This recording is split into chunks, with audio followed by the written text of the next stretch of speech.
States Healthcare System by McCline and J. Gray. Part 1. Our healthcare system is composed of a mixture of private and public components. Most of the components are ran by the government, the other half is ran by private companies that offer more coverage that are greater benefits than the government is offering. The definition of healthcare is the maintenance and improvement of physical and mental health, especially through the provision of medical services. Founding of AMA Academy of Natural Sciences in Philadelphia, founder, Nathan S. Davis M.D. In 1847, Dr. Davis established formed medical education to aid to up-and-coming physicians that joined the journey in making healthcare what it is today. In the same year of 1847, the Medical Code of Ethics was formed and published. With the implication emerging for better healthcare, in 1849 AMA establishes a board to analyze allopathic care remedies to provide to the public. 1901 The American Medical Association, AMA, reorganizes as the National Organization of State and Local Associations. Membership increases from about 8,000 physicians in 1900 to 70,000 in 1910, about half the physicians in the country. Given many medical services and medicines that are cost-effective, America suffered its first depression. The healthcare industry cost increased, making it harder to be seen for surgeries and other essential procedures that caused illnesses. Around 1960, companies started competing for workers and conducted new ways that would give them health insurance to be seen. April 12, 1901 New York City's tenement house law dictates improved light and sanitary facilities for tenements. An example, September 24, 1901 the Flint Vehicle Factories Mutual Benefit Association is created, providing workers in the automobile industry with industrial, medical and accident insurance, issued by the workers' own mutual company. This association provides benefits to General Motors workers in Flint until 1928, when the company switched to group health insurance. Around this time era, penicillin was the common known antidote that saved most people from infections that caused death. Penicillin is still the most common used drug to cure infections and stop infectious diseases. Dr. Robert Fleming was the creator of the drug penicillin. What you did not know was that he tested his family first before administering it to the public. The drug worked better than he thought and administered the medicine around the winter time. The conflict of the stockholders, patients and employers. Patients expect that their employer would offer them a wide variety of options for their health coverage at a customized and fair price. Being that they offer employees insurance, companies have to keep in mind that the employees are coming out of their pocket to basically buy into a policy with their company. Of course, employers want to keep their employees at effective low cost to their contribution to their insurance policy. Depending on their status and danger of their job, that will affect their premiums.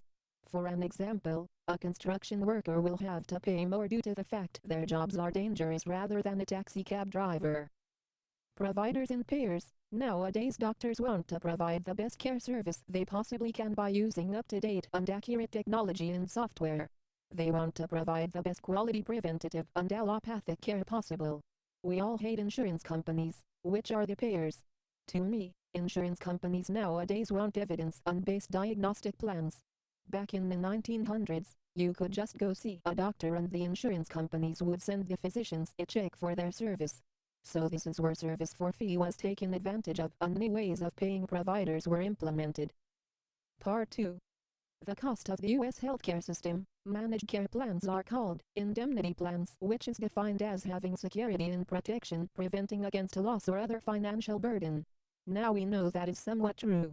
But to truly have coverage, they will only cover so much of a hospital or non-emergent visit. Thus the copay was created to compensate the practice of the 80-20 rule from insurance companies. Medicare reimbursements are complex and always changing. The funds coming out of Medicare are called Part A and B. It is for people over or turning 65 and above who are in need of medical coverage. Medicare is compiled of federal and state funding. Most of the cost comes from waivers, rebates, grants, taxes, etc. If a patient receives Part A are not likely to pay premiums due to the fact that they paid Medicare payroll taxes when they were employed before they either retired or became disabled. If a patient is receiving Part B, premiums are deducted from their monthly payments. If a patient doesn't get any payments, Medicare will send quarterly bills to offset the cost. Medicaid is used as a pay or last resort. It is also made to use to give to the providers for medical performance. The government pays 90%, leaving the other 10% for the state to pay on both these plans. The providers, anyone giving medical treatment such as physician, pharmacy, etc., are reimbursed the same way. Although Medicaid is the last resort, most patients that are poor depend on it due to the cost of medical treatment and services. Technology has affected the cost tremendously. With more up-to-date computer softwares and improvements on robotics, this becomes a billion-dollar industry. With every digital imaging equipment having more effective visual on MRIs, X-rays, ultrasounds, etc., the results are getting better every year due to uncompromised resolution of the medical computers used. The good thing about having great quality technology is that it will constantly keep improving. Like prosthetics, Mr. Peter Graven and a group of 8th grade students use high-quality computers to print off 3D prosthetics, which is the future of innovation in regenerative medicine as in the video on the slideshow. Again, technology will just improve better but still be costly. Part 3, the United States versus France healthcare systems.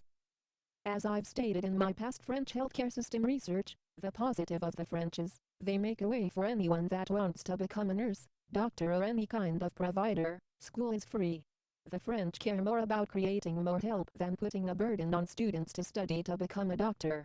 In which, the US charges a high tuition cost for those wanting to become any kind of advisory in health field. Example. The school of my choice is Meharry, which tuition cost is $58,000. Sounds like I would need to rethink my career, right?